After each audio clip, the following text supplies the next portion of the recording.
ಹೇಳು, ಯಾಕೆ ವೇಷ ಹಾಕೊಂಡೆ? ಯಾರು ಹೇಳಿದ್ದು? ಏನ್ ನಿನ್ನ ಉದ್ದೇಶ?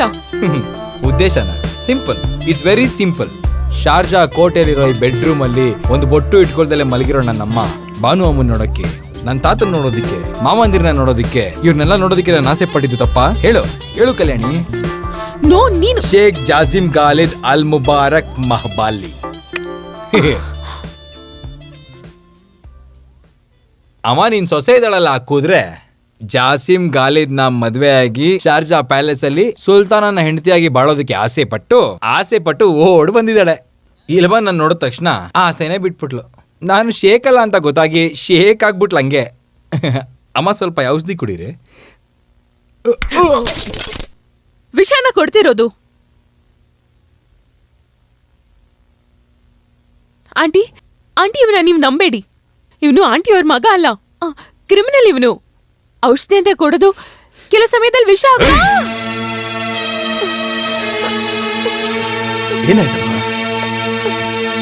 ಏನಾಯ್ತು ಇಲ್ಲಿ? ಏನಾಯ್ತು? ಅದೇನಾಯ್ತು ಅಂತ ನಾನೇ ಹೇಳ್ತೀನಿ. ನಾನು ಹಿಂಗ್ ತಿರ್ಕೊಂಡು ಅಮ್ಮನಿಗೆ ಔಷಧಿ ಕುಡಿಸ್ತೀನಿ. ಈ ಕಲ್ಯಾಣಿ ಹಿಂದೆಯಿಂದ ಬಂದು ನನ್ನ ಗಟ್ಟಿಯಾಗಿ ಹಿಂಗ್ ಹಿಡ್ಕೊಂಡ್ಲ. ಗಟ್ಟಿಯಾಗಿ ಹಿಡ್ಕೊಂಡಾಗ ನಂಗೆ ಭಯ ಆಯ್ತು. ಬಾಟಲ್ ಇದ್ದ ಔಷಧಿ ಎಲ್ಲ ಚೆಲ್ಲೋಯ್ತು. ಬಾಟಲ್ ಕೆಳಗಡೆ ಬಿದ್ದ ತಕ್ಷಣ ಔಷಧಿ ಎಲ್ಲ ಚೆಲ್ಲೋಗ್ಬಿಡ್ತು. ಅಷ್ಟೇ ಆಗಿದ್ದು, ಬೇರೆ ಏನೂ ಆಗಿಲ್ಲ. ಕಲ್ಯಾಣಿ ಮದ್ವೆಗಿಂತ ಮುಂಚೆ ಮುತ್ತೆಲ್ಲ ಬೇಡ ಅಂತ ನಾನು ಹೇಳಿದಾರೆ ನಿನ್ಗೆ. ಈಗ ಅದನ್ನೇನ್ ತಾತನ ಹತ್ರ ಎಲ್ಲ ಹೇಳ್ಬೇಕಾ? ಅಯ್ಯೋ ನೀನ್ ಹಿಂಗೆ ಹೇಳ್ಕೊಡ್ಬೇಕು, ಇದೆಲ್ಲ ಗೊತ್ತಾಗ್ತಿಲ್ಲ. ತಾತ ಅಸಹ್ಯ ಗಲ್ಪಲ್ಲಿ ಇದ್ದಲ್ವಾ ಎಲ್ಲ ಕಲ್ತ್ಕೊಂಡ್ಬಿಟ್ಟಳಂಗೆ. ಅಯ್ಯೋ, ಮಾಫಿ ನೀವೆಲ್ಲ ಆಚೆ ಕಡೆ ಇದ್ರೆ ಸಾಕು, ಇದನ್ನೆಲ್ಲ ನಾನೇ ಕ್ಲೀನ್ ಮಾಡ್ತೀನಿ. ಹೋಗಿ ನೀವೆಲ್ಲ ಹೋಗಿ ಆರಾಮಾಗಿ ಹೋಗಿ.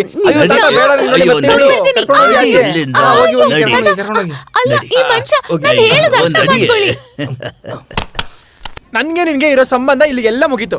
ನನ್ಗೆ ನಂದಾರಿ, ನಿನ್ಗೆ ನಿಂದಾರಿ. ತೋ ಏನದು? ನೀನ್ ನನ್ನ ಕೊಟ್ಟಿರೋ ಅಣ್ಣ ನನಗಿದ್ ಬೇಡ. ಬಾಲ್ಮಣಿ? ಹೌದು ಕಣ, ನಾನ್ ಬರೀ ಕುವೈತ್ ಬಾಲುಮಣಿ ಆದ್ರೆ ನೀನು ಇಡೀ ಶಾರ್ಜಾ ಸ್ಟ್ರೀಟ್ ನ ಕೊಳ್ಳೆ ಹೊಡಿಯಕ್ ಬಂದಿರೋ ಒಬ್ಬ ಮಹಾ ಆಸೆ ಇಟ್ಕೊಂಡಿರೋ ಒಬ್ಬ ದೊಡ್ಡ ಅಪರಾಧಿ. ಜೊತೆಲಿರೋ ಸತ್ರು ಬದುಕಿದ್ರು ಯೋಚನೆ ಮಾಡ್ದಿರೋ ಒಬ್ಬ ಬೇಕೂಫ. ನೋಡು, ನೀನ್ ಬಾಯಿಗೆ ಬಂದಂಗ್ ಮಾತಾಡಿದ್ರೆ ಓಡ್ದು ಅಲ್ಲೆಲ್ಲ ಉದ್ರಸಾಕ್ಬಿಡ್ತೀನಿ. ಹೇಳ್ಬೇಕು ಅನ್ಕೊಂಡಿರೋದನ್ನ ಪೂರ್ತಿ ಹೇಳ್ತೀನಿ. ಕಣ್ಣನ್ನೇ ನಿನ್ಗೆ ಬಾಸು ಅಂತ ನನ್ನ ಹತ್ರ ಯಾಕೆ ಸುಳ್ಳು ಹೇಳ್ತೀನಿ ನೀನು? ಹೇಳು. ಅದೇ ಕಣೋ, ಆ ಕಣ್ಣನ್ನೇ ಈ ಕಣ್ಣನ್ ತಗೋ, ಓದು. 4 ತಿಂಗಳ ಹಿಂದಿನ ಶಾರ್ಜಾ ನ್ಯೂಸ್ ಪೇಪರ್ ನೋಡು.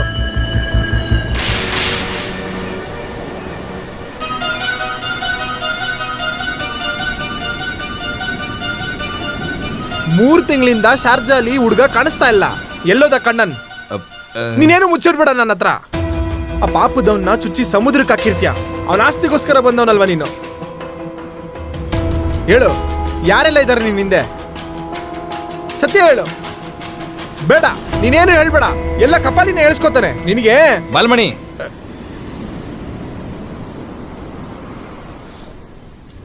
ಈಶ್ವರ ಮನೆತನದ ನಂದಗೋಪಾಲ ಶೇಖ್ ಜಾಸಿಮ್ ಗಾಲಿದ್ ಅಲ್ ಮುಬಾರಕ್ ಮಲಬಾನಿ ವೇಷದಲ್ಲಿ ಶಾರ್ಜಾ ಸ್ಟ್ರೀಟಿಗೆ ಬಂದಿರೋದು ಲಾಟ್ರಿ ಹೊಡೆದು ಕೋಟೇಶ್ವರ ಆಗಿರೋ ಕಣ್ಣನ್ ದುಡ್ಡು ತಗೊಂಡೋಗೋದಿಕ್ಕಲ್ಲ. ನನ್ನ ಜೀವಕ್ಕೂ ಮೇಲಾಗಿ ಅನ್ಕೊಂಡಿರೋ ಒಬ್ರು ಜೀವನ ಉಳಿಸೋದಿಕ್ಕೆ. ಅರ್ಥ ಆಗಿಲ್ಲ. ಅಪ್ಪನ ಮನಸ್ಸಲ್ಲಿ ನಾನು ಭಾರವಾಗಿದ್ದೆ ಯಾವಾಗ್ಲೂ. ಶಾರ್ಜಾ ಅಲ್ಲಿದ್ದ ನನ್ನ ತಮ್ಮ, ಅಪ್ಪನಿಗೆ ಅವನ್ ಕಂಡ್ರೆ ತುಂಬಾನೇ ಇಷ್ಟ. ರಿಮ್ಯಾಂಡ್ ಕಳೆದು ನಾನು ಸಬ್ಜೆಲಿಂದ ಆಚೆ ಬರೋ ಅಷ್ಟರಲ್ಲಿ ನನ್ನ ಗೆಳೆಯ ಅಯ್ಯಪ್ಪ ನನ್ನ ಕಾಯ್ಕೊಂಡು ಆಚೆ ನಿಂತಿದ್ದ. ಶಾರ್ಜಾಯಿಂದ ನಂಗೊಂದು ಟೆಲಿಗ್ರಾಮ್ ಬಂತು. ಶಾರ್ಜಾ ಇಲ್ಲಿ ನನ್ನ ತಮ್ಮ ಕೆಲಸ ಮಾಡ್ತಿರೋ ಕಂಪ್ನಿಯಿಂದ ಕಳಿಸ್ಕೊಟ್ಟಿದ್ದೆ. ನನ್ನ ತಮ್ಮ ಯಾವುದೋ ಒಂದು ದೊಡ್ಡ ತಾಪತ್ರೆಯಲ್ಲಿ ಸಿಗಾಕೊಂಡಿದ್ದಾನೆ ಅಂತ ಮಾತ್ರ ಟೆಲಿಗ್ರಾಮಲ್ಲಿ ಸ್ಪಾನ್ಸರ್ ಬರ್ದು ಕಳಿಸಿದ್ರು. ತೊಂದರೆ ಏನೇ ಆಗಿದ್ರು ಅಪ್ಪನಿಗೆ ಬೇರೆ ಯಾರಿಗೂ ಗೊತ್ತಾಗ್ಬಾರ್ದು ತೀರ್ಮಾನ ಮಾಡಿಕೊಂಡು ಮನ್ಸು ಮಾಡಿ ನಾನು ಕೆಲ್ಸಕ್ಕೆ ಹೋಗ್ತೀನಿ ಅಂತ ಹೇಳಿ ಶಾರ್ಜಾಗೆ ನಾನು ಬಂದ್ಬಿಟ್ಟೆ. ಅಲ್ಲೋಗಾದ್ಮೇಲೆ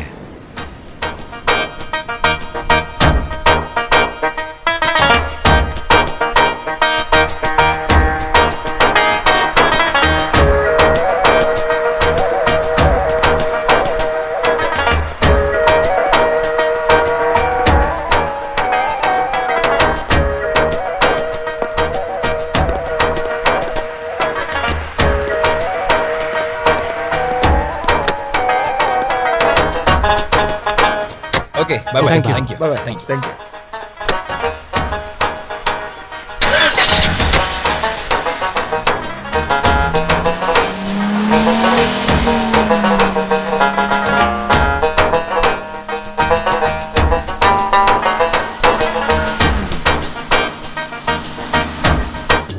ಏರ್ಪೋರ್ಟಲ್ಲಿ ನನ್ನ ತಮ್ಮನ ಫ್ರೆಂಡ್ ಒಬ್ಬ ಆನಂದನ ಅಂತಿದ್ದ. ಅವ್ರ ಆಫೀಸ್ಗೆ ಹೋಗ್ತಿರ್ಬೇಕಾದ್ರೆ ಅವ್ರೇನು ಗೊತ್ತಿಲ್ಲ ಅಂತಲೂ ಹೇಳಿದ್ರು. ನನ್ನ ತಮ್ಮನ್ನ ಹುಡ್ಕೊಂಡು ಅವ್ನು ಉಳ್ಕೊಂಡಿದ್ದ ಫ್ಲ್ಯಾಟ್ ಹತ್ರ ಹೋದೆ. ಆದರೆ ಅವ್ನು ನಿಜಾಗದಲ್ಲಿ ಈಗ ಬೇರೆ ಯಾರೋ ಇದ್ರು. ಅವ್ರು ನಂಗೆ ಹೇಳಿದ್ರು ನಿನ್ನ ತಮ್ಮನ್ನ ಪೊಲೀಸ್ ಅರೆಸ್ಟ್ ಮಾಡ್ಕೊಂಡು ಹೋಗಿದ್ದಾರೆ ಅಂತ. ಅಷ್ಟು ಮಾತ್ರ ಅವ್ರಿಗೆ ಗೊತ್ತು ಅಂತ ಹೇಳ್ತಿದ್ರು. ಆಮೇಲೆ ಬಾಗಿಲೂ ಮುಚ್ಚಿಬಿಟ್ರು. ಶಾರ್ಜಾ ಪೊಲೀಸ್ ಸ್ಟೇಷನ್ ಹತ್ರ ನಾನು ಹೋದಾಗ, sir please is my brother, is here, just A minute sir, please my own brother sir please just for sec.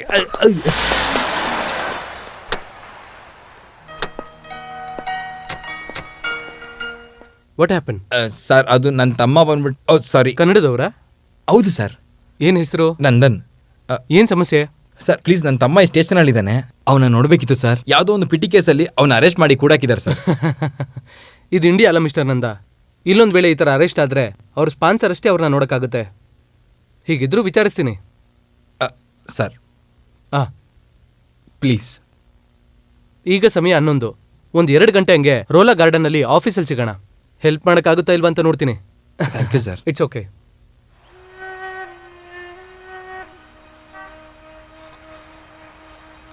ದೇವ್ರೆ ಸರ್, ನೀವು ಹೇಳ್ತಾ ಇರೋದು? ಎಸ್, ನಾನು ಎಲ್ಲ ವಿಚಾರಿಸಿದೆ. ಅವ್ರ ಮೇಲೆ ಚಾರ್ಜ್ ಮಾಡಿರೋದು ಸಾಧಾರಣ ಪೆಟ್ಟಿ ಕೇಸ್ ಅಲ್ಲ. ಮತ್ತೆ ನಿನ್ನ ತಮ್ಮ ಈಗ ಒಬ್ಬ ಕೊಲೆಗಾರ. ನೋ, ನನ್ನ ತಮ್ಮ ಯಾರನ್ನೂ ಕೊಂದಿಲ್ಲ. ನನ್ನ ತಮ್ಮ ಯಾರಿಗೂ ತೊಂದರೆ ಕೊಡೋದಿಲ್ಲ ಸರ್. No sir. ಇರ್ಬೋದು, ಆದರೆ ನ್ಯಾಯದ ಮುಂದೆ ಮತ್ತೆ ಕಾನೂನು ಮುಂದೆ ಈಗ ಅವನು ಕೊಲೆಗಾರ.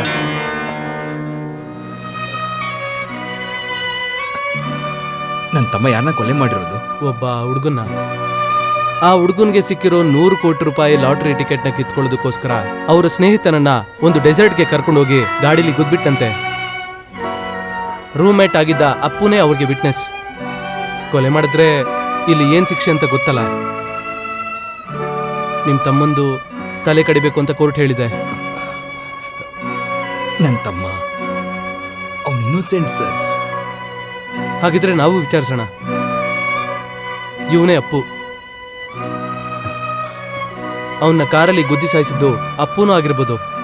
ಆದರೆ ಪೊಲೀಸರು ಕಣ್ತಪ್ಪಿಸಿ ಅಪ್ಪು ತಪ್ಪಿಸ್ಕೊಂಡು ಹೋಗಿದ್ದಾನೆ. ಉಪವಾಸ ಮುಗಿಯೋಕ್ಕಿನ್ನೂ ಸಮಯ ಇದೆ. ಶಿಕ್ಷೆ ಕೊಡೋಕ್ಕೂ ಮುಂಚೆ ಅಪ್ಪುನ ನಾವು ಹಿಡೀಲಿಲ್ಲ ಅಂದರೆ ಪ್ಲೀಸ್ ಸರ್, ಅವನ ಜೀವ ಕಾಪಾಡೋದಕ್ಕೆ ಯಾವ್ದಾದ್ರು ಒಂದು ದಾರಿ. ಇಲ್ಲಾಂದ್ರೆ ನನಗೆ ನನ್ನ ತಮ್ಮ ಮಾತ್ರ ಅಲ್ಲ, ನಮ್ಮ ಅಪ್ಪನೂ ಕಳ್ಕೊಂಡ್ಬಿಡ್ತೀನಿ. ನನಗೆ ಈ ಊರಲ್ಲಿ ಯಾರೂ ಇಲ್ಲ ಸರ್. ಸ್ವಾಮಿನಾಥ,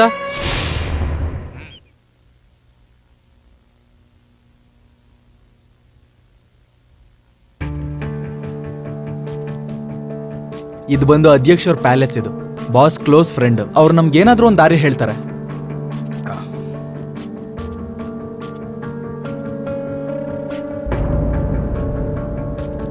ಅಸ್ಸಲಾಂ ವಲೈಕುಂ.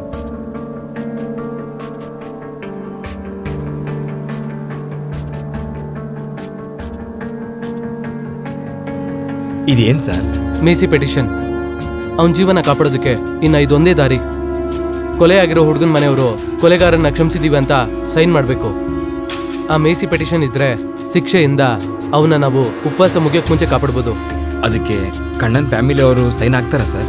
ನೀನು ಕಷ್ಟಪಡೋದೇನಿದ್ರು ಅಲ್ಲೇ ಪಡಬೇಕು. ರೈಟ್. Best of luck. ಸ್ವಾಮಿ, ನಂದಾಗೋಸ್ಕರ ರಿಟರ್ನ್ ಟಿಕೆಟ್ನ ಕನ್ಫರ್ಮ್ ಮಾಡಿ. Yes sir. Thank you sir. ರೋಜಾ ಮುಗಿಯೋದಕ್ಕೆ ಇನ್ನೂ 14 ದಿನ ಇದೆ. ನನ್ನ ತಮ್ಮನಿಗೂ ಆಯುಸ್ಸು ಅಷ್ಟೇ ದಿನ ಇದೆ. 14 ದಿವಸ. ಅದಕ್ಕೆ ಮುಂಚೆ ನನಗೆಲ್ಲ ಸಿಗ್ನೇಚರ್ಗಳು ಬೇಕು, ಸಿಗಲೇಬೇಕು. ತಮ್ಮನ ದೇಹದಲ್ಲಿ ತಲೆ ಇಲ್ದಿರೋ ಶವ ಎತ್ಕೊಂಡು ಅಪ್ಪನ ಮುಂದೆ ಹೋಗೋದಕ್ಕೆ ನನ್ನ ಕೈಲಾಗೋದಿಲ್ಲ ಬಾಲಮಣಿ, ನನ್ನ ಕೈಲಾಗಲ್ಲ. ನಿಜ ಏನು ಅಂತ ಗೊತ್ತಿಲ್ಲದೆ ನಾನು ನಿನ್ನ ಬಗ್ಗೆ ತಪ್ಪಾಗಿ ಮಾತಾಡ್ಬಿಟ್ಟೆ. ಇಷ್ಟು ದಿನ ಕಳ್ಳ ಕೆಲ್ಸಕ್ಕೋಸ್ಕರ ಸೈನ್ ಆಗ್ತಿದ್ದೆ. ಇನ್ಮೇಲೆ ಒಳ್ಳೇದಕ್ಕಾಗ್ತೀನಿ. ನಿನ್ನ ತಮ್ಮನ ಜೀವನ ನಾವು ಕಾಪಾಡೋಣ. ನಂದ, ಶಾರ್ಜಾ ಸ್ಟ್ರೀಟಿಂದ ನಾವು 7 ಸೈನ್ ತಗೊಂಡೆ ನಾವಿಲ್ಲಿಂದ ಹೋಗೋದು.